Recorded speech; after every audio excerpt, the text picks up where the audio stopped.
Bonjour à toutes et à tous et bienvenue dans ce tout premier épisode de Financial Corner.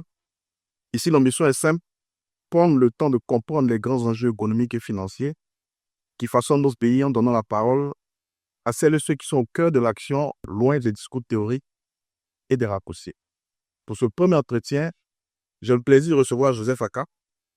Il est spécialiste de la gestion actif-passif, de la liquidité bancaire et des marchés monétaires, avec une expérience solide acquise au sein de plusieurs institutions financières de premier plan en Côte d'Ivoire. Il a occupé des fonctions clés en salle de marché, en gestion de bilan et en trésorerie bancaire, notamment en tant que ALM et responsable de la liquidité, avec une expertise pointue sur les mécanismes de refinancement, le marché interbancaire et la gestion des portefeuilles types. Avec lui, nous avons parlé de gestion de la liquidité, de fonctionnement des banques, de marchés financiers en zone UEMOA, mais aussi de parcours professionnel, de choix de carrière et de vision pour l'avenir. L'objectif n'est pas de faire un cours de finance, mais de comprendre, d'éclairer, surtout donner des clés de lecture utiles à celles et ceux qui s'intéressent à l'économie réelle de nos pays. Joseph, merci d'avoir accepté notre invitation. Merci de m'avoir invité. Aujourd'hui, on te connaît comme un spécialiste de la gestion de la liquidité et de l'ALM, mais si tu devais te présenter à un OFAN, novice qui n'a pas du métier, ce serait quoi ton métier de façon simple?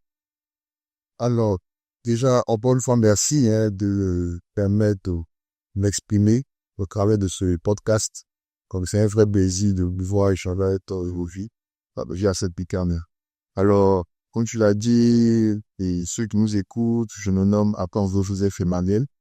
Voilà, je suis marié, ingénieur de formation en assurance avec une option actuariat finance. Voilà, chrétien, méthodiste, passionné de finances, passionné de marché financier, amoureux aussi de sport, donc football, sport voilà. Voilà. Donc grosso modo déjà c'est comme ça que je me définirai tout simplement et puis tu viens me connaître en un peu plus loin. Ok, d'accord. Donc, l'ALM, qu'est-ce que c'est concrètement? De façon simple. En OFAN. Merci, c'est vraiment une question qui est profonde. On va essayer d'y répondre sans compliquer les choses. Alors, l'ALM, le Corée définit ça en disant que c'est l'optimisation, on va dire, de la structure du bilan d'une banque, de telle sorte à pouvoir dégager le maximum de profit. Parce que quand on prend un bilan bancaire, il y a des risques qui sont adossés donc à ce bilan-là. Et l'ALM, c'est de pouvoir justement piloter ces risques-là de telle sorte que on puisse avoir, on va dire, la marge, sinon le résultat le plus efficace possible. C'est comme, je prendrais un parallèle avec, on va dire, les marchés financiers. Donc, généralement, dans les cours de gestion de portefeuille, on te dit qu'il y a le couple rentabilité-risque. C'est pareil aussi pour l'activité bancaire. L'activité bancaire, en fait, c'est une activité on a de l'intermédiation. Donc, la nature de cette activité-là génère du risque, sinon génère des risques. Donc, la banque ne peut pas faire du profit si elle ne prend pas de risques. Donc, l'idée pour l'AL est il y a certains risques qui sont gérés justement par l'AL. Donc, risque de liquidité, risque de dos, risque de change. Donc, l'activité d'intermédiation de la banque là, génère des risques, comme je l'ai dit tantôt, qu'on appelle dans le jargon risque structurel. Donc, liquidité, taux, échange. Structurel, pourquoi? Parce que c'est la composition donc du bilan. Sinon, comment le bilan est structuré, la manière qu'on a structuré notre bilan, ça va donc de là va découler en fait des risques. Donc là, elle va piloter ces risques-là tout en s'assurant que la banque dégage le profit le plus optimal possible. Donc voilà, en quelques mots, voilà, c'est comme ça que je pourrais définir donc cette activité. Ok. Bon, on a compris plus ou moins le volet technique de la chose, mais pour être encore plus efficace, plus dans le détail, ce serait quoi? Qu'est-ce qui arriverait par exemple à une banque si elle n'avait pas de département ALM? Alors, si la banque n'avait pas de département ALM, on va dire que elle ne pourrait pas optimiser de, on va dire, sa structure bilancielle. Alors, je m'explique. Dans les, avant les années 70, l'ALM n'existait pas.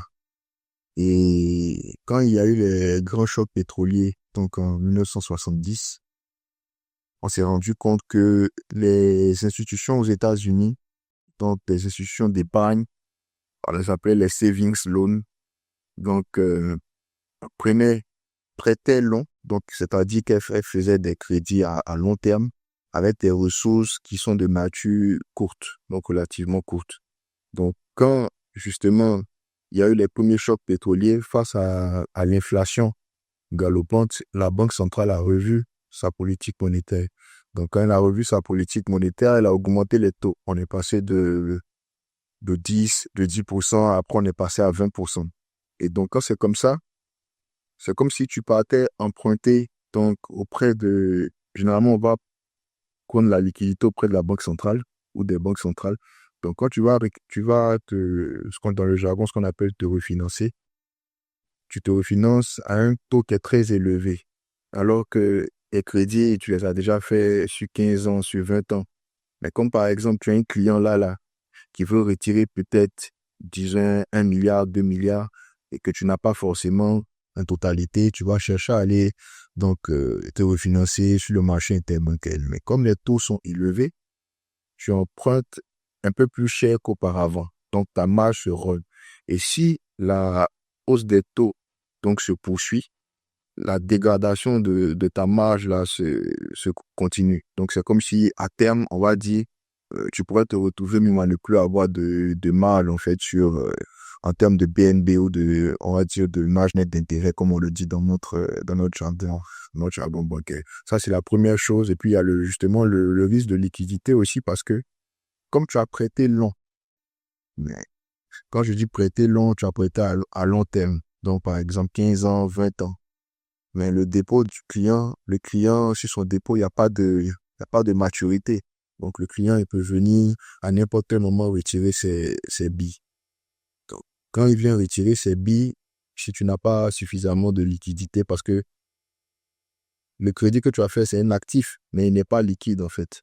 Donc, si tu n'as pas composé ton bilan de telle sorte qu'en face, tu aies des éléments liquides que tu vas pouvoir transformer rapidement en cash pour pouvoir, on va dire, combler le besoin de la clientèle, tu vois que là, tu te retrouves avec un risque de liquidité.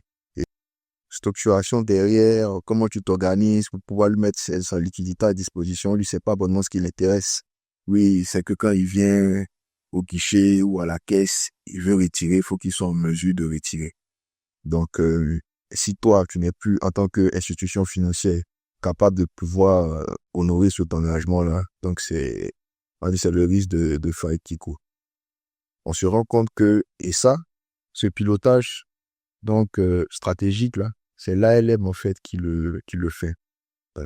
Si tu as de l'ALM, on va te dire, ah, mais tu n'as pas suffisamment d'actifs liquides, tes actes, les ressources, donc ce que tu prends auprès de la clientèle, la liquidité que tu collectes auprès de la clientèle pour parler simplement. Donc, tu la transformes mal. Donc, l'ALM te dira de mieux la transformer via tel actif, etc. De te permettre justement, en cas de difficulté, de pouvoir faire face sereinement et puis de pouvoir poursuivre ton activité. Donc, c'est en cela même l'importance de l'ALM. Ok. Je comprends que c'est vraiment le cœur même de l'activité bancaire, hein, parce que on nous explique que le métier du banquier, justement, c'est de collecter l'argent des agents à capacité de financement, c'est de prêter aux agents à besoin de financement, en fait, sans s'assurant que les agents à capacité de financement puissent avoir accès à l'épargne documentaire. Donc, l'ALM, ce que je comprends, c'est vraiment le cœur même de la chose. C'est ça. C'est l'ALM qui s'occupe vraiment de s'assurer que cette transformation-là puisse bien se faire dans les Exactement, exactement. et j'ai retenu aussi qu'il y a aussi le rôle de taux par efficacité. C'est ça. Ça veut dire que normalement, l'ALM, dans les banques commerciales, doit être vraiment une entité qui s'assure aussi des mécanismes de fixation des taux, des resserrations de pommage, ça. C'est vraiment intéressant. Mais bon, je pense que c'est un métier quand même très peu connu. Hein. Moi, pour partager mon expérience, je pense que c'est quand je suis arrivé même dans des banques commerciales que j'ai entendu parler d'ALM aujourd'hui, il y a plein de jeunes qui nous écoutent. À quel moment tu as décidé de faire carrière dans ce domaine-là? Est-ce que ça a été difficile? Ça ressemblait à un environnement qui était très fermé au départ. Comment tu t'y es pris de façon pratique pour arriver à faire ce métier-là qui me semble vraiment passionnant? Oui, effectivement, il est très passionnant et comme tu l'as dit, c'est un métier qui est relativement peu connu, en tout cas sous nos tropiques. Donc, il n'a pas encore toute la place qu'il devrait avoir. Comme j'ai dit, sur les marchés matures, donc c'est à partir des années 70 que euh, l'ALM est né, donc aux États-Unis, avec tous les développements ça a pu avoir en termes d'outils, de techniques, etc., etc. Donc nous ici, on va dire, Zolu et moi, il est, il avance timidement, timidement pour plusieurs raisons. Mais bon, je pense qu'on aura, au cours de l'échange, on aura à parler de ça. Alors, moi, il faut dire que mon parcours, je suis pas rentré directement, donc, dans l'ALM. J'ai eu la chance, vraiment, je remercie le Seigneur pour ça. Je dis que j'ai été un privilégié parce que j'ai eu la chance de parcourir, en fait, quasiment tous les métiers sinon, toutes les institutions majeures, en fait, de notre marché financier. Donc, j'ai débuté ma carrière en salle de marché dans une SGI. Après, je suis allé dans une banque d'affaires où on a travaillé sur la structuration d'opérations de titrisation. Et c'est après cela que je suis rentré maintenant en banque en tant d'abord que trésorier, assistant trésorier. Donc, en tant qu'assistant trésorier, donc on faisait un peu de tout. Donc, on gérait vraiment l'activité de change, la liquidité et puis un peu d'ALM. Et après, quand on est passé en salle de marché, dans la première banque que j'ai été, lorsqu'on évolue en salle de marché, il y a ce qu'on appelle des desks. Donc, dans le jargon desk, sinon on peut dire service ou département, en fonction de si c'est la salle de marché à vocation de direction ou de département. Donc, si c'est département, les decks seront des services. Si c'est une direction, ça sera des départements. Donc, mon second, on va dire j'ai eu deux responsables. Donc, à cette époque-là. Donc, le second, quand il est arrivé, on était déjà en train de passer en salle de marché. Donc, il a regardé, il a dit il pense que j'allais prendre beaucoup plus de plaisir, donc, à faire de l'ALM. Donc, il a souhaité que je puisse m'orienter, donc, en tant qu'assistant ALM. Voilà. Donc, c'est comme ça que ça a commencé. Donc, je suis pas rentré directement, mais on va dire que mon parcours, en fait, donc, en passant par la LGI, la banque d'affaires, m'a permis de comprendre le marché financier dans sa généralité, sa globalité, ce qui est vraiment utile, en fait, lorsque tu viens aussi en ALM, parce que tu vas proposer des solutions, des politiques, etc. Et la mise en œuvre, généralement, de ces politiques-là, se fait sur les marchés financiers. Donc, il faut, comme nous, on en a la double casquette d'ALM et de trésorerie, parce qu'il est important de le mentionner. L'ALM, en fait, c'est un métier à part. Et puis, la trésorerie, c'est un métier à part. Malheureusement, si je peux le dire ainsi, sur notre marché, on a eu tendance à combiner les deux. Mais bon, ça se justifie un peu. On va dire que la réglementation n'était pas encore ce qu'elle est aujourd'hui.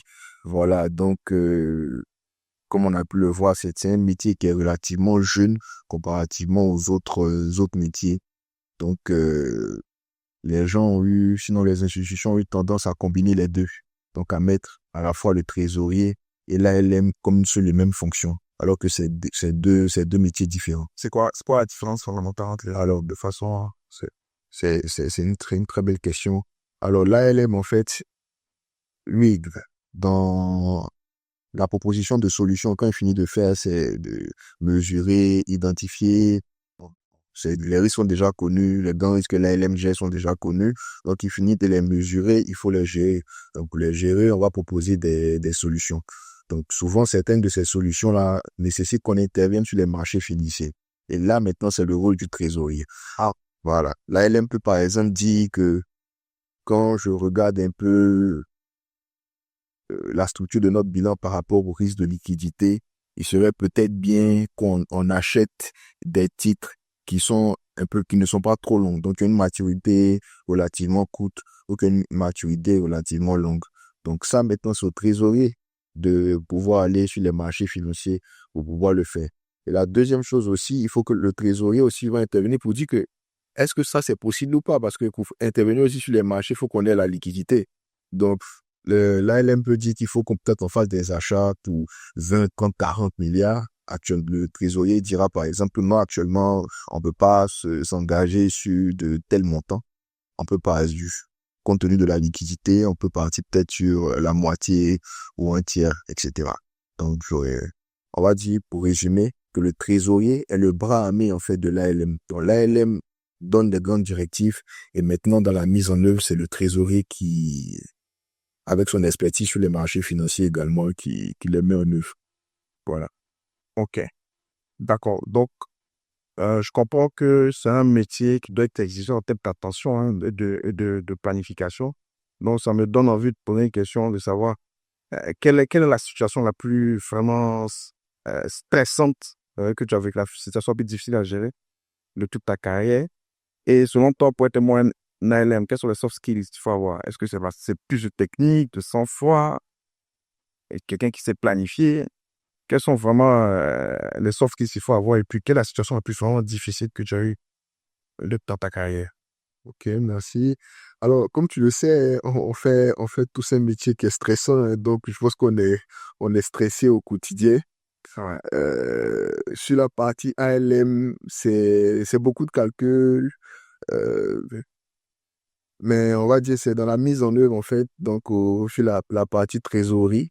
Donc, on a les challenges, enfin, je veux dire, de part et d'autre, les challenges sont importants, mais sur notre topic ici, la mise en œuvre, comme je le disais, c'est le trésorier maintenant qui va aller sur les marchés financiers. Donc, quand tu n'as pas de liquidité, je pense que ça, c'est, tu as fait attention de trésorerie dans une banque, c'est la hantise, même la phobie, donc, du trésorier. Je pense que peut-être la situation, peut-être la plus stressante, c'est à cause du Covid, en fait, de la Covid. La Banque centrale avait vraiment une politique monétaire accommodante, le taux était fixé et les banques, tu pouvais demander le montant que tu voulais. Tant que tu avais les garanties en face, il n'y avait pas de souci. Je t'ai servi. En totalité. En totalité. La Banque centrale a changé en fait sa politique monétaire. Hein, qu'elle est revenue à ses standards initiaux, mais elle a durci un peu le temps. Donc, pendant cette période-là, il y avait une vraie crise de liquidité qui s'est présentée. Et on avait un gros client de la place, donc, qui avait un transfert, donc, une opération en devise à faire pour une cinquantaine de millions d'euros. Et il avait approvisionné son compte, en fait, au fur et à mesure. Malheureusement, l'info n'a pas bien circulé, je dirais ça comme ça.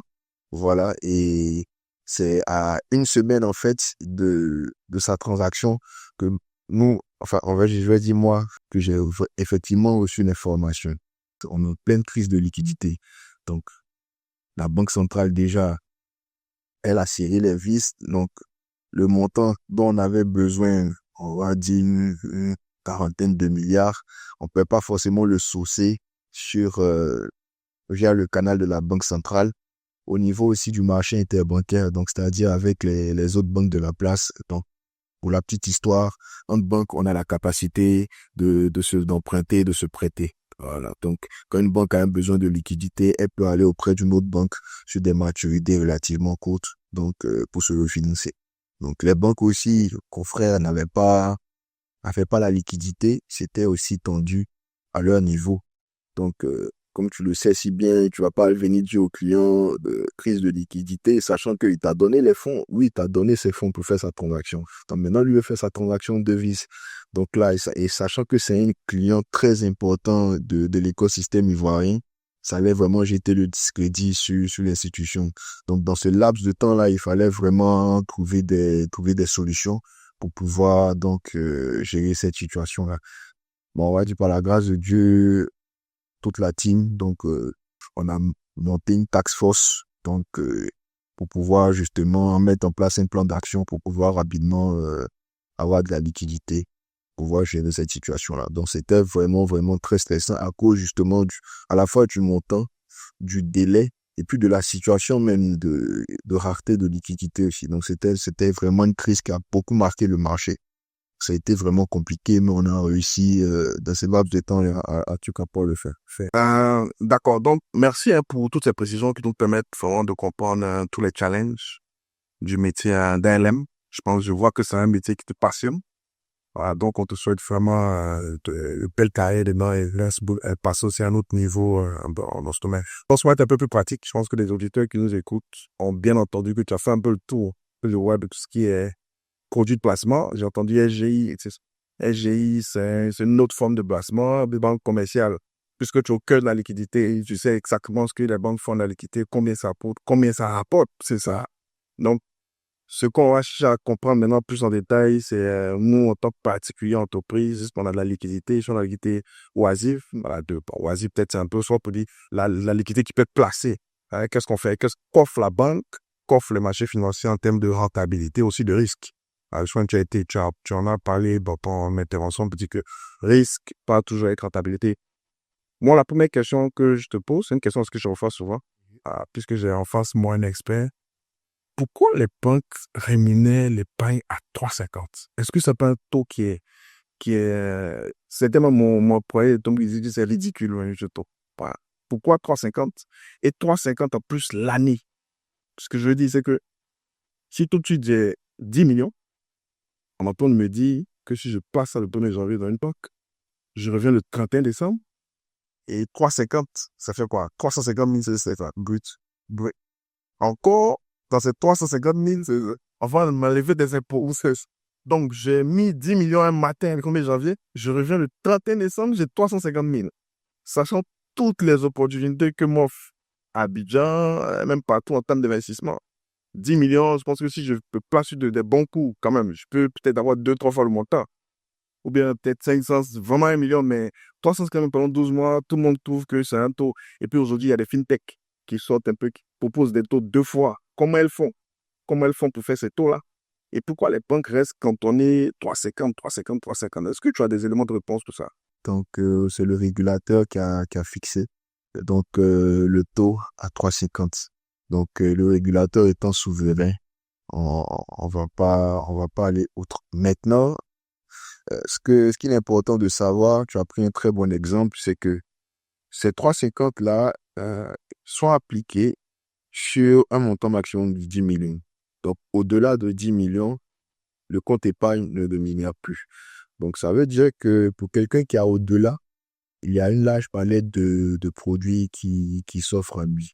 Donc, on verra souvent des banques qui proposent donc des produits d'épargne, on va dire un produit d'épargne un peu spécial où ils vont augmenter le taux, dit par exemple du 4%, du 5%.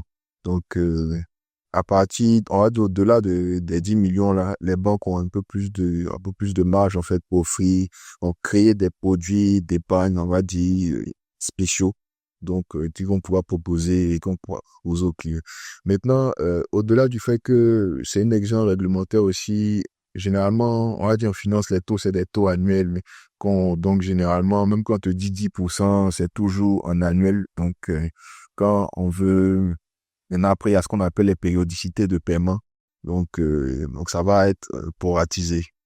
L'idée, c'est de ne pas aussi, on va dire, faire de l'agri-business. Si je peux me permettre le commentaire, voilà. Donc, parce qu'après, le métier de banquier, comme tu le sais, il est relativement délicat, on manipule de l'argent. Donc, la collecte, on apprend auprès des agents. Donc, la capacité de financement, donc les épargnants, il faut aller le replacer également parce que c'est pas une activité à but non lucratif. Donc, on peut pas aussi se permettre de proposer des taux exubérants. Peut-être parce que si on le faisait, ça allait justement aussi jouer sur le financement de l'économie. On serait obligé aussi de financer donc les entreprises, les particuliers à des taux relativement élevés, ce qui ne serait peut-être certainement pas supportable.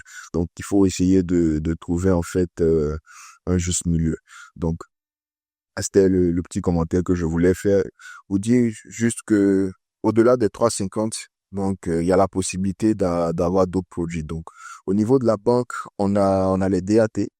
On a les DAT donc que la banque propose en alternative pour tous ceux qui veulent rémunérer au-delà des 10 millions.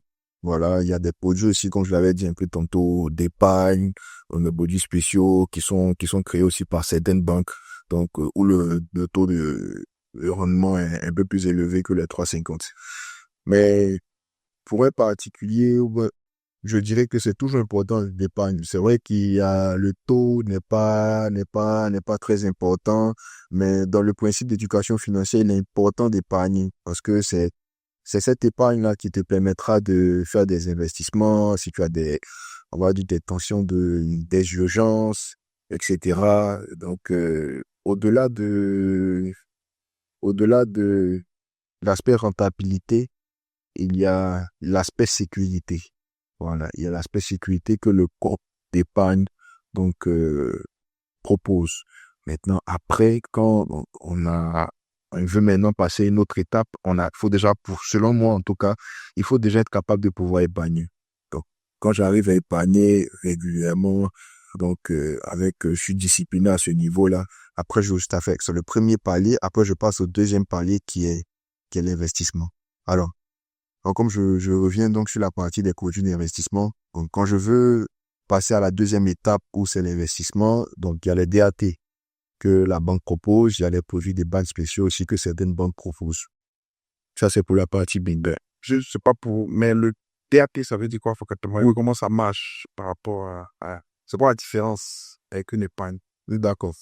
Alors, l'épargne, l'avantage, c'est qu'il n'y a pas de durée quand tu ouvres un compte épargne et que tu fais ton placement, il n'y a pas de durée.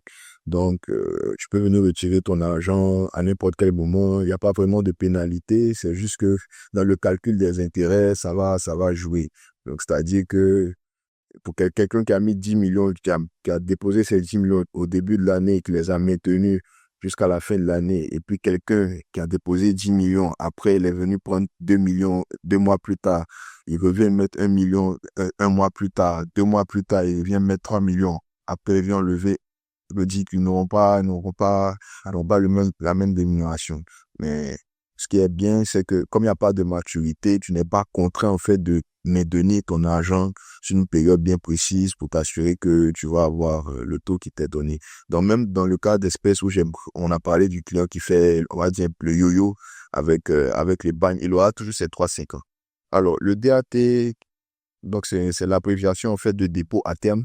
Donc on a le terme, donc TERME, donc ça veut dire maturité en fait.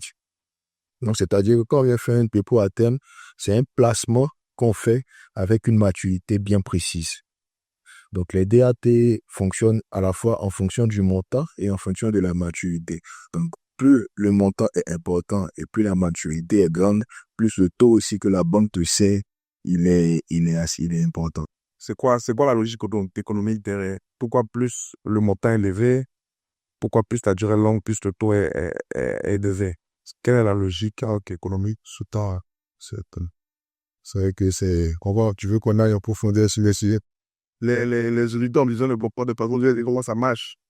Qu'ils puissent savoir faire. Je pense qu'il faut que quand même les gens, au-delà, je pense que ce que je remarque, si tu vois bien mes activités, c'est qu'en général, nous, financiers, on se comporte nous.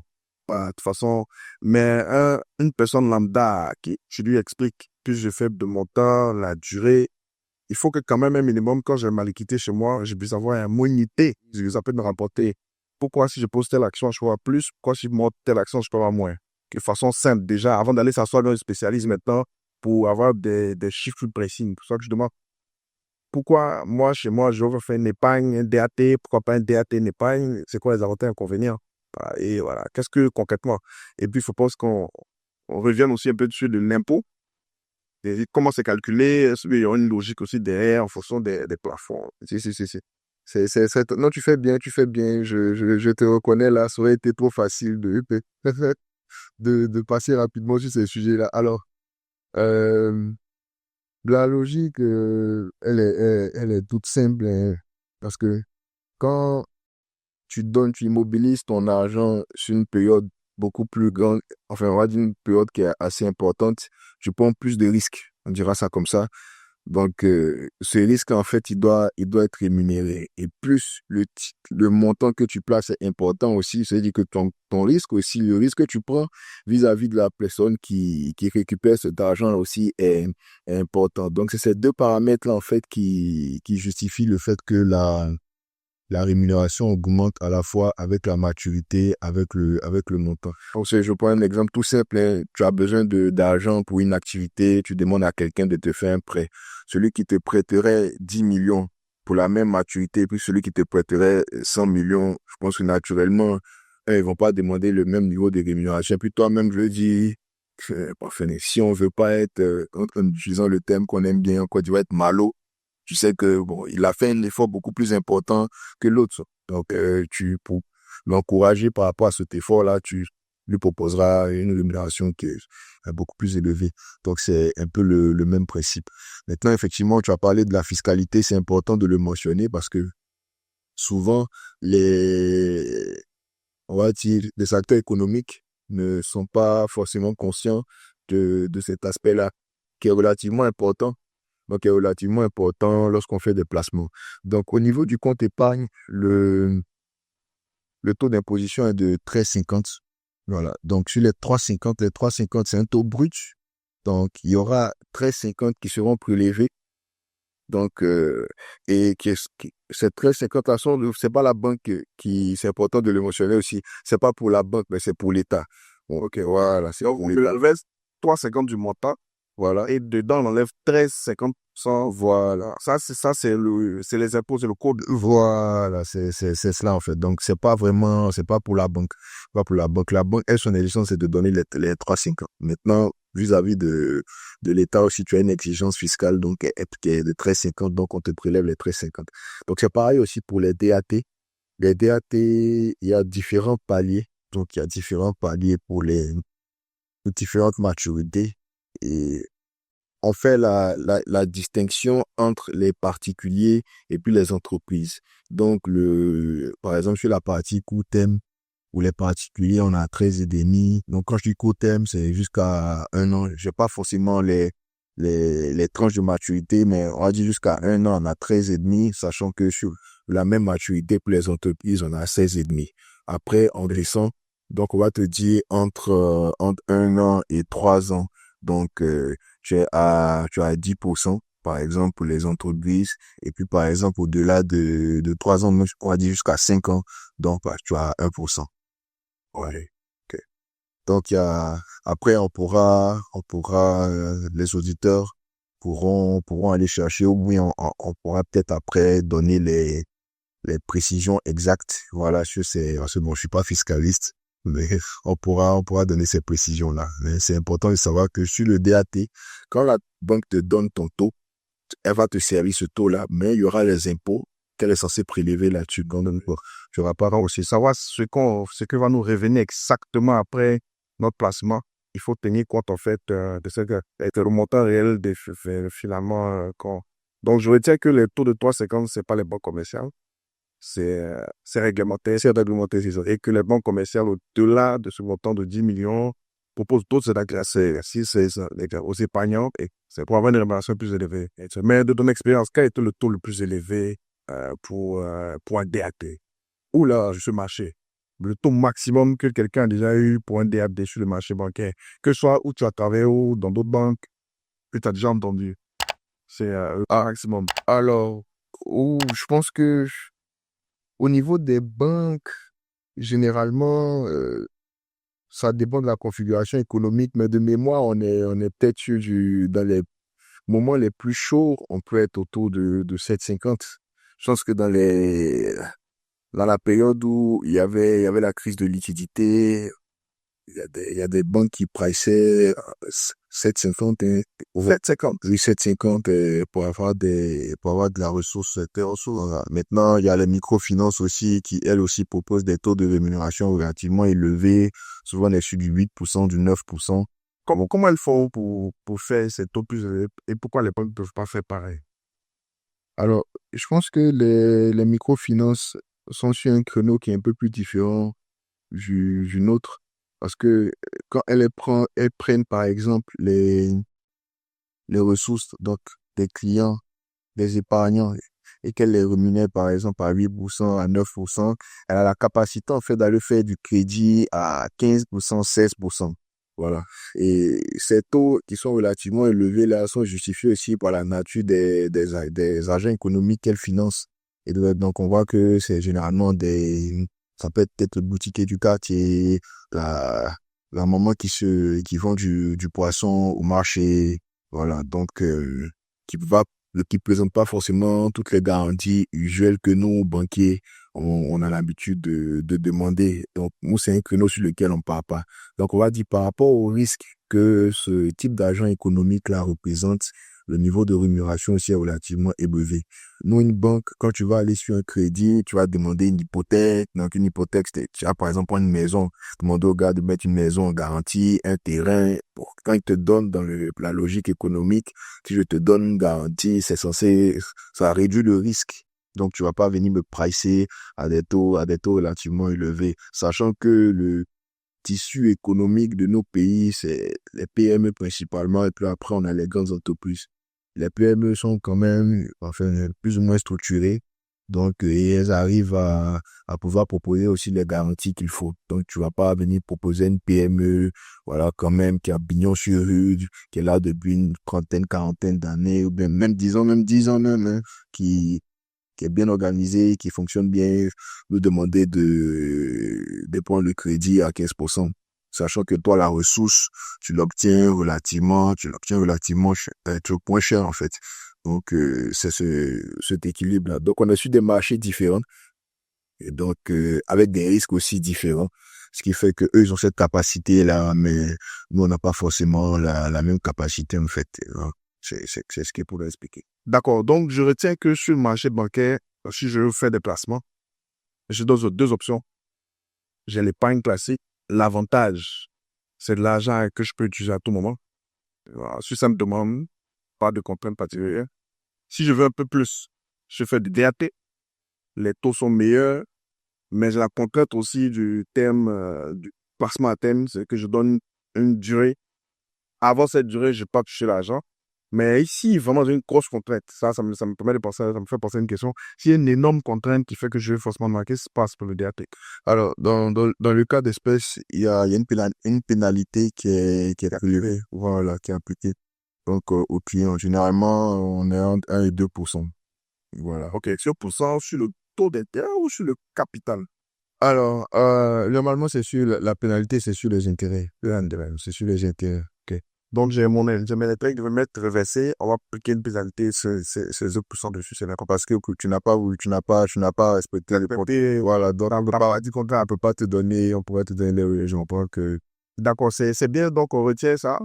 Épargne DAT.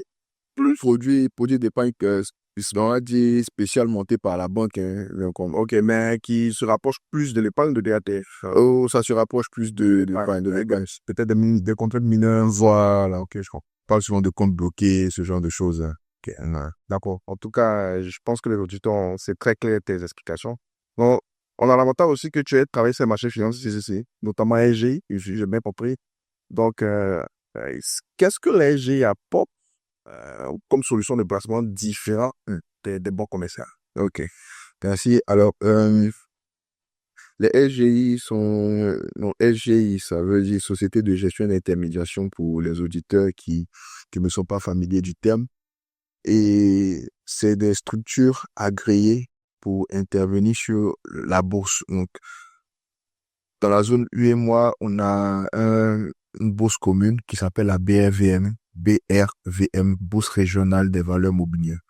Donc, les SGI proposent, on va dire, ou permettent aux, aux investisseurs d'accéder à deux types de produits, on va dire, qui sont des actions et puis les obligations. Donc, une action, c'est une part d'une entreprise. Voilà. Une obligation, c'est une dette. On va dire, c'est un titre financier qui représente une dette. Donc, qu'une entreprise ou qu'une entité, on va dire ça comme ça, qu'une entité a vis-à-vis de l'investisseur qui a acquis en fait ce titre-là. Voilà. Donc, le SGI me permet de pouvoir avoir accès à ces deux produits-là avec leur lot de rentabilité et leur lot de risque également. Voilà. Donc, les actions sont génératrices de beaucoup plus de revenus que les obligations, mais avec beaucoup plus de risques également. Ce qu'il faut, il est important de noter, et ça, il faut que tout un chacun puisse le savoir. En finance, une rentabilité élevée est forcément associée à un risque élevé. Quelqu'un ne peut pas aujourd'hui venir te dire qu'il va te donner 50, 100% en 2, 3 mois et puis le risque, il est moindre en fait. Le risque est forcément très élevé.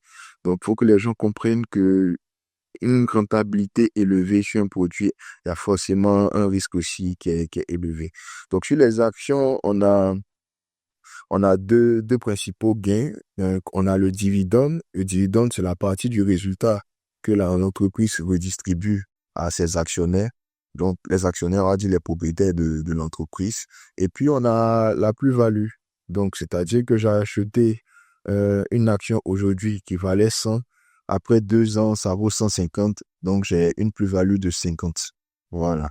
Donc, c'est les deux gains. Mais il y a le risque aussi, c'est que tu n'aies pas de dividende et que par exemple, le prix de l'action se déprécie. Donc, tu as acheté à 100, finalement, l'action coûte 60. Donc, j'ai une moins-value. C'est latent parce que tant que tu ne vends pas, tu n'as pas encore perdu, on dira ça comme ça. Mais c'est latent. Donc, pareil pour le gain. Maintenant, l'obligation, juste pour terminer, donc comme j'ai dit, c'est un titre financier qui représente une dette, donc que l'entité émettrice a vis-à-vis de ceux qui l'ont acheté. Alors, généralement, c'est adossé à un taux d'intérêt. Il y a un taux d'intérêt qui est rattaché à ce produit-là, et puis il y a une maturité. Maintenant, il y a ce qu'on appelle le mode de remboursement aussi. Donc, voilà, Bon, je pense qu'on compare un peu l'action, pas d'entreprise, ça monte, ça descend. Bon, ça, vraiment, on entend ça en actualité. Ouais, on entend ça beaucoup. Mais pour une personne lambda, qui s'intéresse à ces choses, quel est le cheminement, en fait, que tu recommandes? Quelqu'un qui sait vraiment pas comment ça marche, qui n'a jamais entendu parler d'action. Aujourd'hui, il nous écoute, il entend qu'il y a action, on peut gagner plus parce que ça monte, ça peut descendre, il y a des risques. Mais de façon simple, quel est le cheminement le plus simple pour comprendre tout ça? Et si je veux acheter des actions aujourd'hui, pour une personne comme ça va acheter des actions, qu'est-ce qu'elle doit faire concrètement aujourd'hui? Pour savoir, en fait, justement, tu as parlé de risque, rentabilité, autre, je pense que ça nous fait penser à tellement de cas qu'on a eu à un jeu de promesses, vraiment de rêves qui sont mal terminés. On en a vraiment, les cas sont légion. Donc, c'est bien d'interpeller, en fait, sur ce côté-là. Mais aujourd'hui, je prends un monsieur X qui n'a pas de culture financière ni économique, qui écoute notre podcast et se rend compte qu'il y a des opportunités d'action. Qu'est-ce qu'il fait concrètement pour faire des bons choix et ne pas se retrouver dans des difficultés qu'il n'aurait pas anticipées? c'est une c'est une très très bonne question. Et alors, il faut dire que je pense, en toute chose, il faut pouvoir se former. Je pense il est important de pouvoir se former. Donc, avant de pouvoir se lancer sur ces thématiques-là. Aujourd'hui, on a quand même des pionniers qui ont démocratisé, sinon qui essaient de démocratiser tout ce qui est investissement financier. Donc, on a le DG donc de Sika Finance, Daniel Agré, qui propose des formations. On a l'école de la bourse aussi qui propose des formations. Au-delà de ça, on peut avoir des professionnels aussi. Il y a plusieurs petites structures qui essaient aussi de démocratiser tout ce qui est placement financier via des formations. Donc, je pense qu'il est important de pouvoir se former, connaître ne serait-ce que les bases avant de pouvoir se lancer. Maintenant, une fois que on maîtrise un peu les bases, on se dirige vers la SGI. Il est important, encore une fois, de noter que ce sont les SGI qui sont détentrices, en fait, de ce droit régalien là de pouvoir avoir accès au marché financier. Donc, c'est par les SGI qu'on a accès, en fait, à la bourse. Voilà, c'est par la SGI on peut investir en bourse à la BFL. On peut le faire dans certains cas de figure via la banque, mais il faut que la banque ait un agrément spécifique. Voilà. Mais sinon, les acteurs principaux, ce sont des SGI. Dans notre espace ici, la plupart des banques qui ont pignon sur eux détiennent des SGI. Donc souvent, ça peut prêter à confusion. Mais c'est des entités qui sont généralement distinctes. Donc, une fois que tu vas à la SGI, dans la SGI, il y a des spécialistes qui sont là. Donc, déjà, des conseillers clientèle qui vont vous accueillir, qui vont vous donner les différentes informations nécessaires pour l'ouverture du compte. Une fois que le compte, il est ouvert, c'est-à-dire vous avez respecté toutes les diligences nécessaires pour l'ouverture du compte titre, vous pouvez maintenant commencer à faire vos placements, mais il faut pouvoir, en dernière étape, approvisionner le compte. Donc, il y a un dépôt, un versement qui est fait pour alimenter le compte titre. Donc, un cas très simple, aujourd'hui, je veux investir en bourse. Je choisis ma SGI. Ça, c'est important. J'ai plusieurs, on va dire, plusieurs critères qui vont rentrer en ligne de compte, notamment le cours. Voilà. Est-ce que, par exemple, cette SGI-là peut-être affiliée à ta banque, etc.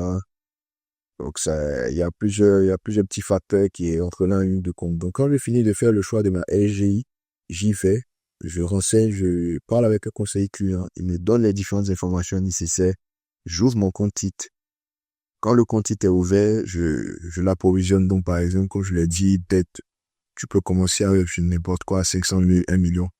En fonction de... C'est le montant minimum pour investir en bourse. J'ai coutume de dire que l'idéal, c'est de commencer au moins avec 10 millions. Et pas 10 millions, autant pour moi, 1 million. C'est les reflets de trésorerie, excusez-moi.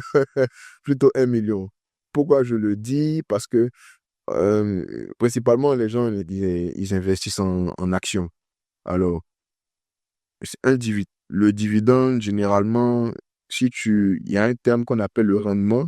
Donc, c'est le prix du dividende, là. Donc, ce que le dividende vaut, et on le rapporte, en fait, au prix de l'action. Donc, si j'ai acheté une action à, à 10 000 et qu'elle me donne un dividende de 1000 francs, ça me fait un rendement de 10%. Voilà. Donc, 10% rapporté au capital investi sur cette action-là qui est de 1 million, tu as 100 000. Voilà. Mais si tu avais fait tu viens avec 500 000, tu n'as que 50 000. C'est pas rien, mais je dis qu'avec 1 million, tu sens un peu plus ton investissement. Donc, c'est pour ça qu'on conseille généralement de venir avec 1 million et puis tu as quand même un peu de flexibilité en termes de diversification de ton portefeuille. Avec 1 million, quand même, tu peux acheter 2, 3 entreprises. Ce que tu pourrais pas forcément faire avec 500 000. Tu pourrais, mais bon, je dis en termes de quantité, ça serait vraiment dérisoire. Voilà. Donc, avec 1 million, quand même, c'est vrai que c'est pas, le champ d'action n'est pas large, mais pour les deux raisons que j'ai évoquées un peu plus tôt, on sent un peu mieux, quoi. C'est un peu plus intéressant, je dirais ça comme ça. Mais 1 million, non, c'est quand même, ça élimine quand même beaucoup de gens, hein. Je dis 1 million minimum. Parce que là, on est tous encore sur, parce qu'aujourd'hui à Abidjan, je ne prends pas moi beaucoup de personnes qui arrivent vraiment. Oui, c'est vrai. Est-ce que c'est vraiment, je trouve que peut-être que ça monte un peu élevé. Si, parce que là, je sais pas comment ça marche sur la bourse, mais peut-être qu'ils ont besoin peut-être d'un maximum aussi de petits porteurs, de petits tests, de petits montants qui te leur permettent quand même d'avoir un peu une large, en fait, marge pour fructifier. Parce qu'un million, je pense qu'un million, ça a quand même supprimé, joué, hein, mais est-ce que peut-être on pourrait commencer même avec un montant un peu plus bas que c'est possible? Oui, oui, c'est progressivement plus arriver à ces niveaux. Oui, c'est. Donc, c'est vrai, comme tu dis, quand on dit 1 million, effectivement, c'est pas donné à tout le monde, ça peut refroidir. Alors, c'est pas imposé. Voilà, il est important de préciser que c'est pas un montant qui est imposé. Voilà, c'est ce que moi je conseillerais à cause des raisons que j'ai évoquées. Mais sinon, le régulateur n'impose pas. Maintenant, la plupart du temps dans les SGI aujourd'hui, tu peux ouvrir avec les sous que tu veux. Mais bon, généralement, ces mêmes SGI-là te recommandent en tout cas d'ouvrir avec un minimum de temps. Maintenant, il y a certaines qui ont gardé, on va dire, une habitude historique pour imposer un certain montant. Voilà. Avec elles, par contre, elles sont plus ou moins intransigeant pour dire que nous, on accepte les ouvertures de compte avec ce montant-là. Ça me permet de renchérir sur un autre type d'acteur qui est très peu connu, mais qu'on appelle les SGO, Sociétés de gestion d'OPCVM. Donc, les OPCVM, c'est ce qu'on appelle organismes de placement collectif en valeur mobilière. Donc, on a un produit peut-être que les auditeurs ont déjà entendu parler de ça, ce qu'on appelle les fonds communs de placement, en abrégé FCP. Donc, le FCP, en fait, c'est comme un gros gâteau, donc, qu'on divise en plusieurs parts. Donc, en part, par exemple, égale. Donc, en fonction du capital que tu as, tu peux avoir un certain nombre de parts de ce gâteau-là. Ok. Voilà. Donc, l'avantage avec les fonds communs de placement, c'est que la part d'un fonds commun de placement, généralement, elle n'est pas très élevée. 5 000, 6 000, 7 000. Donc, si tu es intéressé, mais que par exemple, tu n'as que 100 000, tu peux aller vers une SGO et tu vas ouvrir donc un compte là-bas pour pouvoir souscrire aux fonds communs de placement qu'elle propose. Il y a plusieurs types de fonds communs de placement. On a des fonds communs de placement actions. Donc, c'est-à-dire que l'argent que le fonds collecte, il est orienté exclusivement sur les actions. Il y a ce qu'on appelle les fonds communs diversifiés. Donc, c'est actions et obligations. Donc, les fonds collectés vont servir à investir dans ces deux types de produits-là. On a des fonds communs de placement obligataires, donc c'est que des obligations. Donc, et puis, il y a souvent ce qu'on appelle les monétaires aussi. Donc, c'est vraiment des instruments du marché monétaire. C'est un marché où, généralement, qui est dédié le marché des prédilections des banques en termes d'investissement en titres. Voilà. Donc, et c'est un marché où là-bas aussi on a des obligations et il y a ce qu'on appelle aussi des bons du trésor. C'est des produits financiers, mais qui sont les bons du trésor, c'est relativement pour en termes de maturité. Voilà. Donc, pour quelqu'un qui veut investir, mais qui n'a pas forcément une grosse capacité, il peut commencer via les fonds communs de placement. Donc, il souscrit un FCP. Il y a des spécialistes là-bas qui sont dédiés à gérer le fonds commun. Et eux, ils ont, on va dire, j'ai coutume de dire, ils ont une obligation de moyens, mais je dirais que implicitement, ils ont une obligation de résultats. Pourquoi? Parce que plus le fonds commun il est performant, mieux c'est. Parce qu'ils pourront avoir beaucoup plus de souscripteurs. Voilà. Donc, c'est vraiment intéressant. Les acteurs, les spécialistes là-bas sont dédiés à vraiment générer de la performance pour, on va dire, les investisseurs. Donc, il faut pas se bloquer sur le montant. Le montant. Voilà. Même les petites bourses, les petits portefeuilles, on va dire ça comme ça, peuvent avoir accès aujourd'hui à des produits de placement qui sont performants. Il faut juste commencer. Donc, on n'est pas obligé d'aller en SGI, on peut aller en SGO. SGO, ok.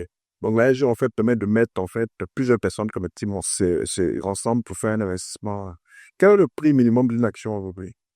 Je pense que l'action la moins chère aujourd'hui, c'est l'action du groupe EcoBank qui coûte, j'ai pas regardé les prix aujourd'hui, mais je pense qu'on était autour de 33, 34 francs. Ah, ça veut dire que même avec 5 000 francs, voilà, il faut que je m'ouvre un compte, commencer à acheter. Ouais, mais la LG, je suis pas sûr que la LG te permette d'ouvrir avec 5 000. Ok, donc je pense que c'est clair, hein. Il faut se rapprocher des LGO, c'est ça. Ouvrir un compte, mettre de l'argent, c'est. Mais concrètement, qu'est-ce qui fait bouger une action? Est-ce qu'aujourd'hui, je peux, par exemple, avoir 1 million, aller sur le marché, et on est en avril, et espérer peut-être en juin avoir 3 millions de bénéfices? Ok, est-ce que c'est possible? Alors, il serait illusoire, trompeur de dire à quelqu'un que lorsqu'il investit sur une action, il y a une performance qui est garantie. Donc, le marché action reste un marché qui est aléatoire. Donc, il y a la possibilité d'avoir des plus-values, il y a la possibilité d'avoir des moins-values. Il y a même les dividendes, ça reste hypothétique. Hypothétique dans le sens où c'est l'entreprise, donc le conseil d'administration, Et l'entreprise qui a décidé de distribuer du dividende ou pas. Tout va dépendre de la stratégie de l'entreprise.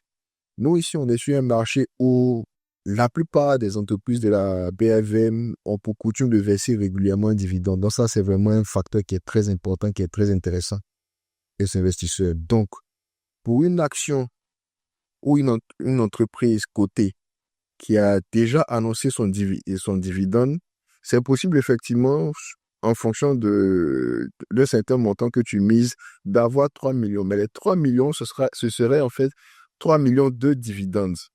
Je dis n'importe quoi. Aujourd'hui, BOA Côte d'Ivoire a dit qu'elle allait verser un dividende de 595 francs. Donc, pour avoir 3 millions elle va payer en mai. Donc, pour avoir les 3 millions en mai, tu vas faire le calcul. Si une action donne 595, tu veux 3 millions, tu vas diviser les 3 millions là par 595, ça va te donner la quantité d'actions que tu dois acheter. Mais sauf que l'action coûte 8300. Oh, tu vois. Voilà. Donc, si par exemple, pour 1000 actions, on a 595 000. Donc, si tu multiplies, on va dire déjà par 2, ça te fait 1 million et quelques. On multiplie encore peut-être par 2, on a 2 millions. Donc, on va dire, il te faut autour de peut-être 4000 actions. Tu vois, c'est normal. 4000 actions. Donc, quand tu multiplies les 4000 par les 8000 et quelques, ça vole, voilà, 30. Donc, si tu mets 32 millions de gars, voilà, tu vas avoir, voilà, 2 millions et quelques. Voilà, ça, aujourd'hui, c'est quelque chose qu'on peut te garantir. Maintenant, quand tu prends Et en sous quel délai? 2 mois. voilà, sur les 2 mois, en fait, ça, c'est le dividende. Je comprends que ceux qui ont vraiment du capital peuvent vraiment rentabiliser. Parce que si moi j'ai 500 millions et que je sais que tout de suite, si j'achète 32 millions en avril, j'ai 2 millions en mai, c'est intéressant. Oui, c'est intéressant, mais le piège, c'est quoi? C'est que tu as mis tes 32 millions, tu as eu tes 2 millions et quelques, mais tes 32 millions sont bloqués. Est-ce que tu vas pouvoir ressortir avec tes 32 millions? C'est là maintenant que le Soit je l'ai su, ça recevoir, voilà, il faut que ça revienne. Exactement. Donc, c'est ça le risque. Donc, général, ici, donc, ce que je veux préciser, ce qu'on a garanti ici, c'est le dividende. Et j'ai pu te dire ce que tu allais gagner ce montant, hein, parce que l'entreprise avait déjà annoncé son dividende. Donc ça, c'est le dividende. Maintenant, c'est comme tu as dit, ça, c'est très intéressant. Sauf que j'ai mis 32 millions. J'ai reçu 2 millions, mais mes 32 millions sont bloqués. Il faut que je puisse, pour dire que j'ai vraiment gagné 2 millions, il faut que je puisse faire ressortir mes 32 millions. Mais si le prix de l'action baisse, finalement, quand je vends mes 4000 actions, je me retrouve peut-être à 31 millions, mais en vérité, j'ai gagné moins de 2 millions puisque j'ai perdu 1 million et puis on m'a donné 2 millions de dividendes. Donc, au final, j'ai gagné que 1 million. Si je reçois à 30 millions par exemple, Ça va être moins encore. donc ça fait qu'au final, même, je n'ai même pas, j'ai rien gagné en fait. Donc, il y a le dividende, certes, mais généralement, quand les gens ils te demandent qu'est-ce que je veux gagner, eux, ils pensent plutôt en termes de plus-value. Donc, si j'ai misé aujourd'hui là sur une action qui valait 8000, est-ce que dans 2, 3 mois, quand je vais ressortir, je peux ressortir par exemple à 9000 ou à 10 000? Ça, franchement, à moins d'avoir une boule de cristal, personne ne peut te garantir cela. Donc, à très court terme, c'est très difficile en fait de pouvoir prédire, on va dire, le futur d'une action. Voilà, il y a des techniques qui existent, mais ça reste très, très difficile. Ça reste très, très difficile. Généralement, donc, on conseille aux gens de plutôt investir.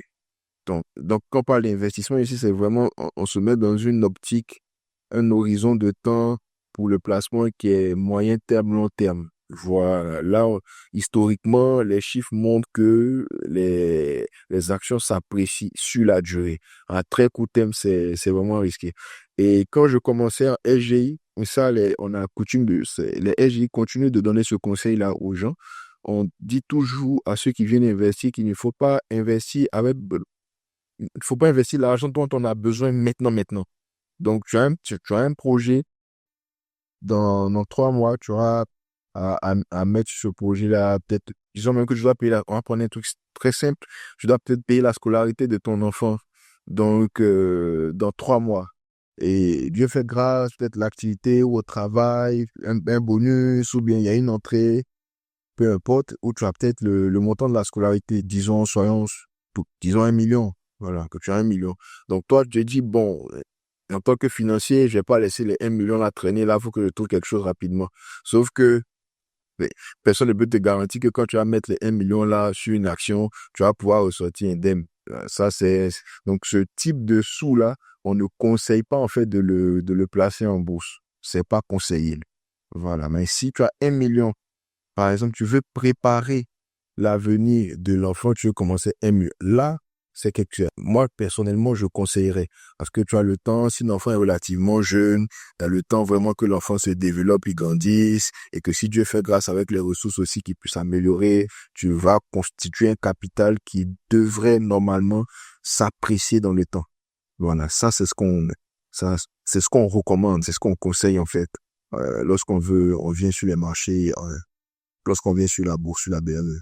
Ok. Donc, je retiens, faut pas mettre de l'argent dont tu pourras avoir besoin de gens. C'est un investissement à long terme, 3 ans, 4 ans, 5 ans, pour se projeter et espérer avoir un rendement haut. Parce que c'est bien clair. Souvent, j'ai bien aimé cette question-là parce que je reviens dessus parce que on a tendance, on a vu ça, comme tu l'as dit tout à l'heure, hein, en Côte d'Ivoire, où malheureusement, les gens se sont fait avoir par des promesses de rendement mirobolants en un espace de temps relativement court, ce qui est quasiment impossible en relatif en finance. Voilà, parce que je pense que les banques, on aime aussi la performance. J'ai pour coutume de dire à mes amis souvent que si c'était aussi intéressant, je pense que beaucoup d'institutions financières auraient mis le billet là-bas. Voilà. Donc, il faut que les gens sortent en fait de cet écosystème-là où on pense que il existe des produits en 2, 3 mois, on va mettre de l'argent, en tout cas des produits financiers, en tout cas en 2, 3 mois, on va mettre de l'argent et puis ça va générer des rendements fous, quoi. C'est truc. Et puis moi, ça me permet de faire un petit commentaire aussi. Je dis toujours à quelqu'un, si quelqu'un vient te dire que tu lui donnes 100 000, donnes 300 000, ça veut dire que quand même, lui, il gagne peut-être 2 fois plus. Dans la question que tu dois chercher à comprendre, comment il fait, c'est ça. Faut, avec mes 100 000, me donner 300 000, c'est ça. C'est lui qui a gagné 500 000 en 2 mois, c'est ça. Donc, comment il a fait concrètement pour gagner 100 000 en 2, 3 mois, pour pouvoir donner 300 000 et de me donner un Il n'y a pas de réponse claire à cette question. Je pense que l'argent, c'est pas un truc aussi compliqué, même si on vend des oui complexes. Quelqu'un doit pas t'expliquer de façon simple. On met dans ta base. Nous, à la banque, on dit, on prend chez X, on le place, on a une marge d'intermédiation, c'est clair. On va faire dans ces projets. Dans 6 mois, je dis non, laisse, tu peux pas comprendre, c'est mon gars, c'est ma technique. Dès que quelqu'un te dit ça, oui, il faut partir en courant. Exactement, oui, exactement. Je peux quand même t'expliquer de façon simple comment il gagne. Tout à fait, un peu l'argent, voilà, tout à fait. De façon simple. Tout à fait. OK, donc, je retiens que les actions, il y a le coût de l'homme, c'est quoi? La filiale de Ecobank, le groupe, c'est le groupe d'Ecobank. On peut commencer avec des montants. Si on a très peu de capital, il faut aller peut-être vers les fonds communs de placement. C'est quoi la différence avec les obligations? Pour une obligation, qu'est-ce qui différencie l'obligation d'une action? Comme j'avais dit, une action, c'est un titre de propriété. Donc, je dis que tu es propriétaire du montant donc, que tu as mis, en fait, de ce que ton montant représente dans le capital de la société. Ou pour résumer, pour ne pas emmerder les gens, on dira juste que quand tu détiens une action, tu es propriétaire à hauteur d'un certain pourcentage de l'entreprise. Maintenant, quand tu achètes une obligation, tu détiens une créance sur l'émetteur de l'obligation. Ça, c'est technique, hein. Donc, c'est juste pour dire que celui qui a émis l'obligation, il te doit de l'argent. Voilà, ça, voilà. C'est un crédit, tu fais un crédit à quelqu'un. Voilà, quand tu achètes une obligation, c'est comme si tu faisais un crédit à celui qui a émis l'obligation. Donc, comme j'ai dit au début, l'obligation, il y a un taux d'intérêt qui est adossé, il y a une maturité. Donc, généralement, si une entité veut lever des fonds, disons par exemple 1 milliard, elle peut décider d'émettre des obligations qui ont un prix de 10 000. Voilà. Donc, ça veut dire qu'il y aura 100 000 obligations une valeur de 10 000 qui seront disponibles en fait sur le marché.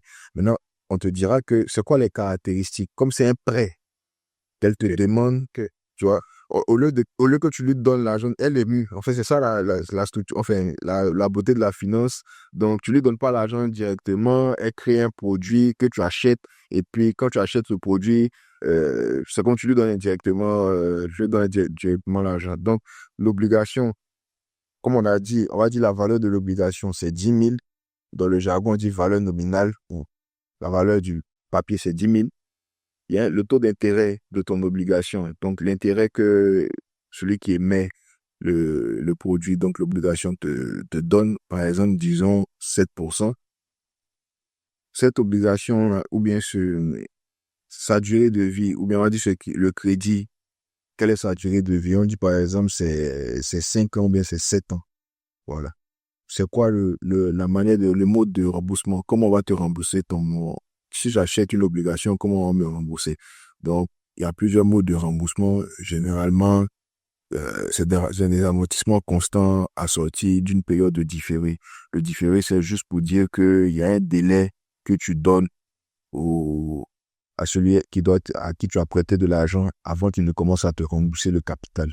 Donc, si c'est 5 ans, avec un différé de 2 ans, ça veut dire que pendant 5 ans, tu auras tes intérêts, mais c'est à partir de la deuxième année qu'on va commencer enfin, à partir de la troisième année, pardon. À partir de la troisième année qu'on va commencer à te rembourser le capital. Donc, une obligation de 10 000 avec une durée de vie de 5 ans, voilà, avec un différé de 3 ans, tu auras, j'ai dit 7%, non? Donc, des 700. Donc, la première année, 700 la deuxième année, mais le capital n'est pas remboursé. La troisième année, on va diviser, comme il reste 3 ans pour le remboursement, c'est un remboursement constant, on va diviser les 10 000 là par 3. Bon, les plus, ils ont fait le calcul, on voit qu'il y a un différentiel, mais voilà, en tout cas, ça arrange la tente. À pouvoir dire rembourser l'intégralité de ton montant. C'est juste pour le besoin de l'exemple. J'ai pas un chiffre voilà. Donc, c'est comme ça l'obligation fonctionne. Donc, tu sais, quand tu investis ton argent sur l'obligation, tu as tous les détails. Donc, c'est des produits, on va dire, tu connais déjà les revenus que tu vas avoir. Contrairement à l'action, où tu connais pas vraiment les revenus que tu vas avoir. Tu sais que tu peux avoir un dividende, tu sais que tu peux avoir une plus-value, tu vois, ou éventuellement une moins-value. Donc, quand tu investis en obligation, tu sais que tu vas avoir un intérêt et puis en fait, l'avantage, c'est que tu sais que tu vas avoir un intérêt. Voilà. Et puis, tu sais à quel moment tu vas sortir de ce produit-là, donc la maturité du produit. Maintenant, bien évidemment, comme les actions, il y a un risque, c'est que l'émetteur, celui à qui tu as fait le prêt là, ne soit pas en capacité de soit te payer les intérêts et le capital, ou il paye les intérêts mais n'arrive pas à payer le capital. Donc, il y a un risque de défaut en fait. Donc, ce risque-là de défaut, il est intégré en fait dans le taux aussi qui est servi. D'accord. Non. Ok, je comprends que l'obligation, c'est moins stressant, j'ai envie de dire. Voilà, c'est ça, c'est ça. Tu mets ton argent, tu sais clairement à quelle période, combien ça te rapporte exactement. Voilà. Mais ça me fait penser que ça fait beaucoup d'informations hein, pour un profane. On a parlé d'épargne, de TAT, l'action, obligation. On a bien retenu que plus c'est risqué, plus on a l'opportunité de gagner plus. Si tu devais classer tous ces produits pour quelqu'un du moins risqué au plus risqué, parce qu'on pourra déduire que le moins risqué, il rapporte moins, c'est ça qui veut te rapporter plus. C'est vrai, Mais si tu devais classer, parce que je pense que quelqu'un qui n'est pas connaisseur, ça, il a écouté le podcast, il y a beaucoup d'informations qu'il a eues. Maintenant, si lui veut savoir, en fait, de façon pratique, quel est le produit du moins risqué au plus risqué, et s'il a de l'argent, qu'est-ce que tu vous conseilles de commencer par quoi? Et puis progressivement acheter un autre. Voilà. Donc, comment il s'organise? Déjà, le moins risqué au plus risqué. Et puis, est-ce que si je viens tout de suite, on a bien compris aussi, il ne faut pas mettre l'argent dans besoin d'urgence. Hein, mais si je veux commencer tout de suite, est-ce que je pense tout acheter un FCP? Je dois épargner d'abord, je dois faire un DAT, je dois acheter une action. Quel conseil tu peux donner à quelqu'un qui s'y intéresse pour qui veut vraiment apprendre et puis à la longue avoir un peu de part dans tout ça? Donc, c'est une très, très bonne question. Aujourd'hui, il y a un vrai enjeu sur tout ce qui est éducation financière. Personnellement, je pense que la première chose, donc le premier palier, c'est de pouvoir épargner. Donc, si tu te fais la grâce d'avoir un revenu régulier, c'est de pouvoir avoir la discipline nécessaire pour réussir à épargner, ne serait-ce qu'un montant. Je pense que on a beaucoup vu sur les réseaux sociaux la règle des 50, 30, 20. Voilà, donc 50 pour tout ce qui est 50% de ton revenu rentre dans tout ce qui est charge, tu as 30% pour tout ce qui est loisirs, je pense, et autres. Et puis maintenant, les 20%, c'est pour l'épargne si je, si mon souvenir est bon. Voilà. Donc, vraiment, l'idée, en tout cas, c'est de pouvoir mettre en place une clé de répartition qui te permettrait de pouvoir épargner. Donc, c'est pour moi, c'est le plus important. L'épargne d'abord. Donc, tu ouvres ton compte épargne, tu commences à faire tes dépôts, tes versements réguliers là-bas. Donc, une fois que tu as réussi à être discipliné, à dégager une épargne, tu peux maintenant, après 2, 3 ans, voir comment tu vas splitter. Donc, c'est-à-dire une partie de ce qui va en épargne, pour prendre une portion que tu vas investir donc dans des produits financiers, ou même si tu estimes que le niveau d'épargne minimum que tu t'étais donné, disons par exemple, tu voulais quand même réussir déjà à maintenir peut-être 3 millions sur ton compte, et puis après, à partir de là, tout le surplus à l'investir. Donc, tu peux, si tu réussis à atteindre cet objectif, prendre le surplus et puis commencer à le placer. Donc, première chose, épargner. Réussir à avoir une épargne, parce que c'est important, c'est primordial. Une fois que tu as, tu as la capacité maintenant de pouvoir investir, il y a ce qu'on appelle le profil investisseur. Donc, quel type d'investisseur tu es?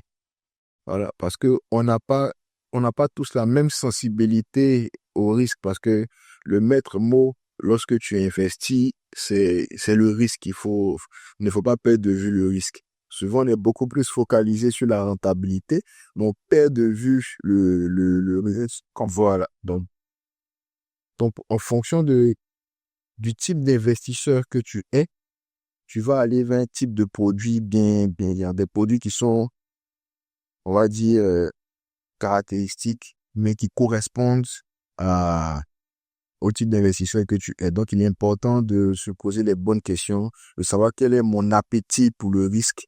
Et puis, donc, ce qu'on appelle dans le jargon appétence au risque.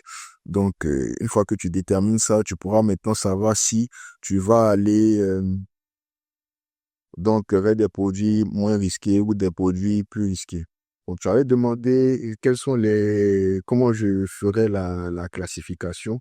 Donc, tout ce qui est produit, donc adossé à un taux d'intérêt, ce qu'on appelle les produits de taux. Donc, par exemple, un DAT, c'est un produit de taux parce que il y a un taux d'intérêt qui est adossé, en fait. Voilà. Les obligations aussi, il y a un taux d'intérêt qui est adossé. Donc, tu as la maturité, fait, tu connais tout ce que tu es censé avoir comme revenu, c'est connu à l'avance. Donc, c'est moins risqué que les actions dont le revenu est incertain. Donc, si je devais classer en deux catégories, je dirais les moins risqués, c'est tout ce qui est produit de taux, donc DAT, l'épargne classique, les obligations, si tu vois, même les FCP, il y a la catégorie, comme j'ai dit, de FCP où les fonds sont investis dans tout ce qui est obligations, bons du trésor. Ça aussi, c'est vraiment, ça fait partie bon, je les mettrai dans la catégorie des produits de taux. Donc, tant qu'il y a un taux d'intérêt qui est adossé, c'est vraiment moins risqué. Maintenant, vraiment, on va dans du risqué quand on investit en action. Voilà, là, on est vraiment dans du risque. J'ai encore un petit flou en DAT obligations. Je ne sais pas si ils sont quasiment les mêmes. Ou est-ce qu'il y a une différence fondamentale en termes de profil de risque quand elle parce que je retiens que le DAT, je place pour une durée, j'ai un rendement produit. C'est pas aussi pour l'obligation. Est-ce que des deux produits, est-ce qu'il y en a un qui paraît plus risqué que l'autre ou c'est quasiment vraiment le même profil de risque, les deux produits? Alors, c'est une très bonne question. Les obligations, tu as plusieurs entités qui peuvent émettre des obligations. les États, les entreprises, même les collectivités locales dans des pays développés, des mairies émettent des obligations. Voilà. Donc, mais ce qu'on a l'habitude de voir sur nos marchés ici, c'est l'État et puis des entreprises vraiment qui sont bien établies. Le, le risque quand tu investis dans un DAT ou dans une obligation, c'est que c'est la capacité donc de celui qui a pris ton argent à pouvoir te rembourser et à te payer également. Moi, généralement, on pense beaucoup plus au remboursement même qu'aux intérêts. Je veux dire, déjà, il faut pouvoir me ramener mon argent. Déjà, le payer, après, il y a les intérêts. Donc, quand tu fais un DAT, tu as dit que en griffe, tu prends un risque sur la banque. Donc, si tu as placé ton argent dans une banque, il faut que cette banque-là soit solide. Il faut que ça soit une banque vraiment qui est solvable. Voilà. Donc, quand tu investis dans un DAT, tu prends le risque en fait sur la banque. Quand tu investis dans quand l'État de Côte d'Ivoire émet une obligation, par exemple, fait un emprunt obligataire, tu prends le risque sur l'État. Voilà. Quand Orange Côte d'Ivoire ou Pansi, donc, ou Sucrivoire, je prenais Sucrivoire, par exemple, fait un emprunt obligataire, tu prends le risque, en fait, sur l'entité de l'entité. Voilà. Maintenant, on a un marché bancaire qui est très stable.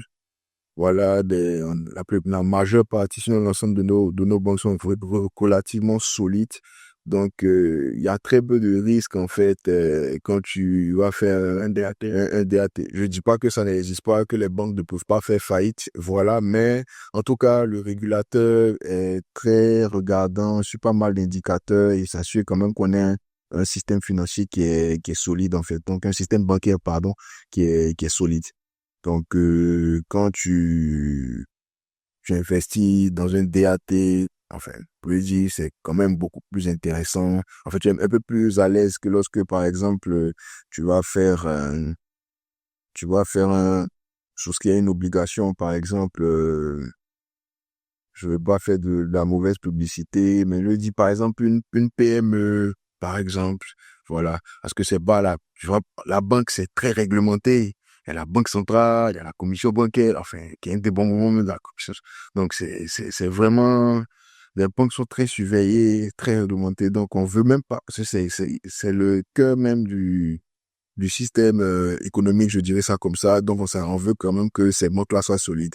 Voilà. Après, bon, les autres entreprises, quand c'est une entreprise qui évolue dans un secteur qui est très réglementé, donc le risque aussi, on dirait, il est moins. Maintenant, après, toutes les entreprises n'évoluent pas forcément dans des secteurs qui sont super réglementés. Donc, après, il y a ce risque-là.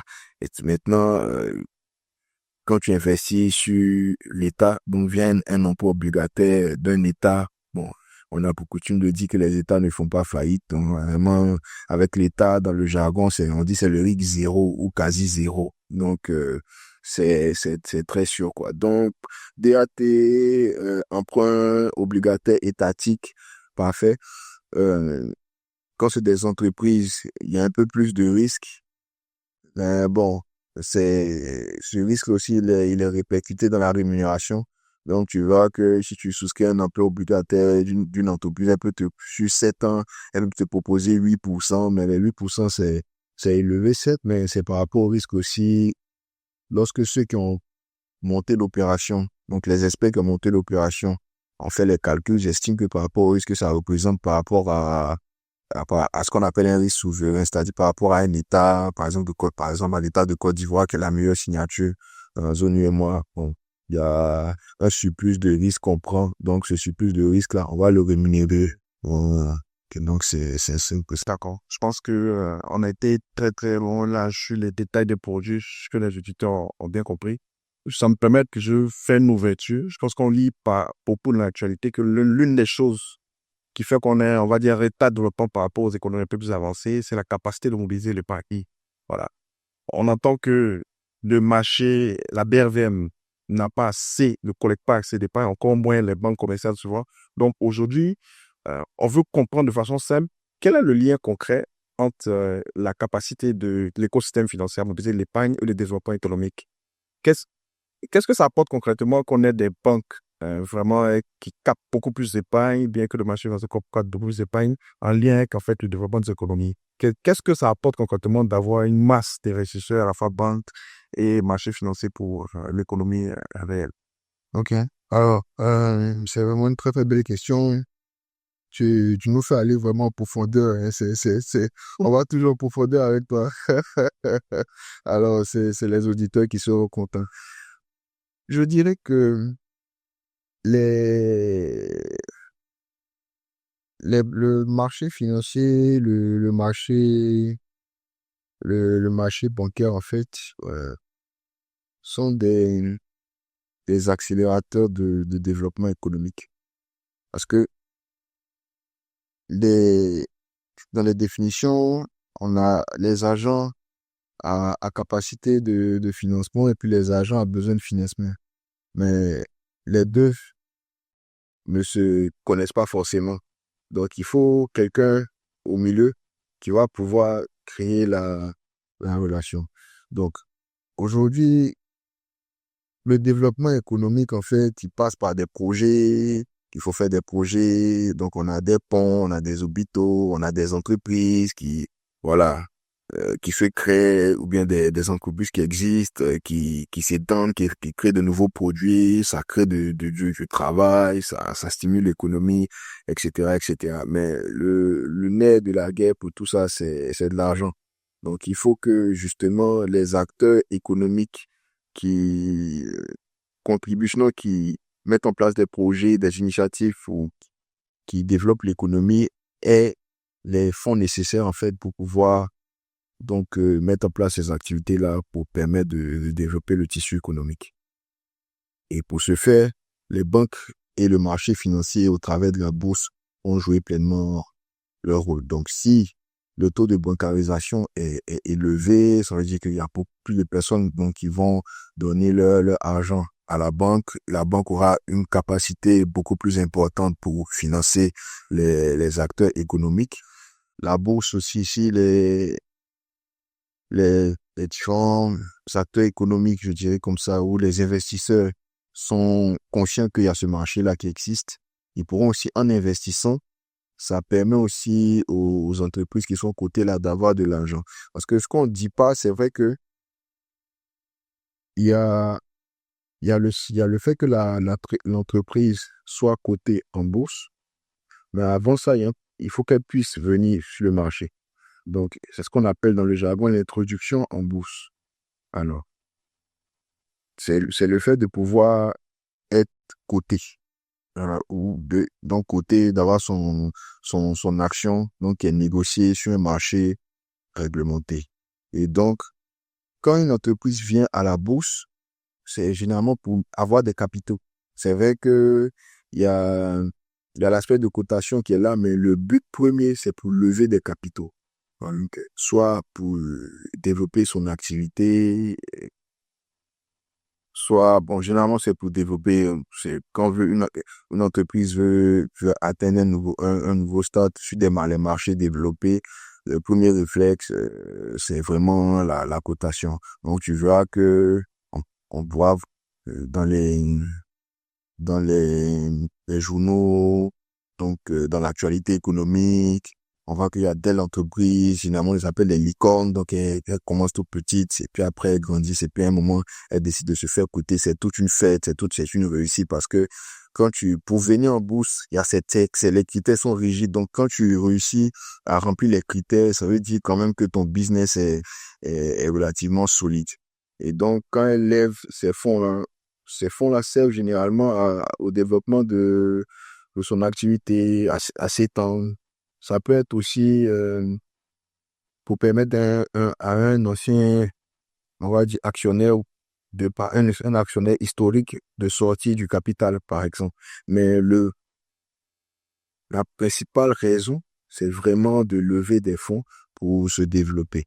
Donc, quand l'entreprise fait son introduction, ça va proposer ses actions. Donc, si les investisseurs sont conscients que, justement, ils peuvent en achetant ces actions à la fois, c'est un investissement, mais aussi, il contribue aussi à financer l'économie ou à développer l'économie parce que cette entreprise-là, c'est un acteur économique. Quand elle va avoir ses fonds, elle veut créer une usine beaucoup plus grande ou bien peut-être s'implanter dans un autre pays, enfin, pas dans un autre pays, dans une autre ville avec des succursales, etc., etc. Donc, quand ces fonds-là, via l'introduction en bourse, vont lui permettre en fait de pouvoir faire tout ceci avec le corollaire que ça va avoir sur le tissu économique. Donc la bourse aussi, on a l'impression que c'est de la finance virtuelle, mais il y a des entreprises derrière qui, aux fonds qui sont mobilisés sur la bourse, arrivent aussi à contribuer au développement économique. Et les États, quand un État fait un emprunt obligataire, généralement, c'est sur le marché boursier. Donc, quand tu souscris aussi à un emprunt obligataire, tu achètes des obligations de l'État de Côte d'Ivoire, tu finances aussi l'État, tu permets à l'État de pouvoir aussi mobiliser de la liquidité à un coût moindre que ce que pourrait lever sur les marchés développés, les eurobonds qui coûtent un peu plus cher qui, avec tout le corollaire je dirais, de risque, bien que ce soit très bien géré par les spécialistes qui suivent ça, je veux dire, tu permets en tout cas à l'État aussi d'avoir de la liquidité pour financer son budget. Donc, le budget permet de pouvoir, il est calibré pour des projets, donc pour développer le pays. Donc, quand tu souscris à ces produits-là via la bourse, tu contribues au développement économique. Donc, c'est-à-dire, en résumé, si on a un marché financier qui arrive à collecter beaucoup plus d'épargne, ça permettra aux acteurs d'avoir beaucoup plus de liquidités. Donc, quand un acteur économique veut accroître son activité, on va dire pour le bien-être donc de la population et puis je dirais même de l'économie en général, il sait qu'il y a un marché financier qui est solide où il peut lever des fonds d'une certaine envergure. Pareil aussi assez facilement. Et pareil aussi pour les banques. Si les banques, beaucoup de personnes vont à la banque, déposent leur argent à la banque aussi aura beaucoup plus de fonds pour financer les différents acteurs économiques qui ont des besoins de financement et qui veulent développer leur activité et par ricochet, développer l'économie. Je pense que est-ce que ça permet même peut-être de percer même le cours. Et que ça va se lier. Il y a beaucoup plus de ressources sur Internet qui viennent, ça réduit un peu la compétition Internet qui fait. Mais pourquoi, malgré tous ces avantages, on n'y arrive pas? Et pourquoi on est encore loin de la cible? Est-ce que c'est parce que les acteurs communiquent pas bien ou bien l'information n'arrive pas à se... Pourquoi on n'y arrive pas, selon ton expérience? Tu as passé dans deux environnements. Donc, pourquoi la bourse n'arrive pas à collecter un peu plus et les banques aussi un peu plus? Alors, je dirais que c'est vraiment l'éducation. Donc, on est dans des pays où le niveau d'alphabétisation est relativement bas. Tu verras que sur les pays qui sont plus développés, plus matures, le taux d'alphabétisation est relativement élevé. Et donc, il y a cela et donc il y a aussi l'éducation financière. Donc, les gens dans des pays développés, enfin, tout ce qui est moyen de paiement, aller à la banque, c'est naturel, en fait. Souvent même, ils sont déjà tout jeunes, ils sont au collège, ils ont peut-être déjà des comptes, des cartes que les parents leur mettent à disposition, ce genre de choses à bord. Nous, ici, il faut déjà pouvoir manger, avoir un repas au quotidien, après. Bon, enfin, je dis, on a trop de problématiques, en fait. Mais, c'est vraiment pour moi l'éducation. Pour dire que si les populations sont éduquées d'abord, et puis ensuite, il y a l'éducation financière qui suit, ils pourront mieux utiliser tous ces outils-là qui sont mis à leur disposition pour pouvoir, on va dire, faire fructifier leur épargne. Voilà. Donc, ça me permet de finir avec une dernière question. Ce soir, ça va quand même faire le tour du sujet. Donc, aujourd'hui, je comprends que c'est l'éducation financière, en fait, qui fait défaut. Donc, si tu devais donner des conseils à la fois pour ces institutions-là pour avoir un meilleur impact en termes d'éducation financière et même au sein des auditeurs qui n'ont pas cette culture financière, quel conseil tu leur donnerais pour que de part et d'autre, quand même, il y ait cette amélioration? Alors, Je dirais effectivement que les acteurs ont leur partition à jouer. Donc, il y a déjà des efforts qui sont faits. Je pense que je ne ferai pas de publicité. J'aurais voulu faire un peu de publicité pour mon institution, mais je pense que bon, voilà, elle fait déjà du bon boulot. Juste pour dire que il faut beaucoup communiquer. Il y a des sessions des programmes qu'il faut mettre en place, il y a des journées d'expérience client qui sont organisées, par exemple. Dans ces journées-là, justement, il faut pouvoir, par exemple, expliquer aux clients ce qu'on fait, les produits qu'on a, rentrer dans un peu plus de détails. Il faut que les régulateurs également puissent favoriser ce type d'initiative-là, donc d'éducation financière via des programmes dans les écoles. Voilà, donc organiser des caravanes, etc., etc. Ça permettrait donc, à mon sens, de pouvoir doper donc le niveau d'éducation financière et permettre d'avoir une population qui est vraiment aguerrie sur tout ce qui est instrument financier. Parce que souvent les gens ont de l'argent, de la capacité financière, mais ils savent juste pas, ils savent pas quoi en faire. Donc c'est juste parce qu'ils n'ont pas l'information, la bonne information. Donc il est important que l'on puisse leur donner cette bonne information, là. Donc je pense que c'est des initiatives. Et puis bon, l'État aussi, par des programmes aussi, en partenariat, comme j'ai dit, avec le régulateur, les acteurs du tissu financier. Donc, tout ceci permettrait d'améliorer cette éducation financière-là. En tout cas, je tiens à te remercier, hein, le plaisir pour moi voir partir à cette initiative. Je pense qu'on est au premier numéro. Celle de Cannes se veut vraiment une contribution de ce sens en réunissant des acteurs, des essais de métiers comme toi, qui peuvent parler de ce qu'ils pratiquent au quotidien, mais de la transmission soit efficace et justement éviter, hein, à des profanes de faire avoir des ananes, parce que très souvent, ceux qui partagent dans les événements qui ont eux-mêmes aucune culture même de ce point, ceux qui proposent à ces lectures. À ton grand merci d'avoir cette invitation. Je pense que les auditeurs seront très enrichis. Ok, d'accord. Est-ce que tu as un mot de fin après tout ce qui a été... Oui. Déjà, je tenais à la fois à te remercier et à te féliciter. Donc, remerciements pour m'avoir permis de pouvoir m'exprimer donc au travers de ce podcast. Te féliciter aussi pour cette initiative-là. Je fais déjà beaucoup. On a vraiment besoin de plus de gens talentueux comme toi pour pouvoir emmener, driver des initiatives d'éducation, de formation.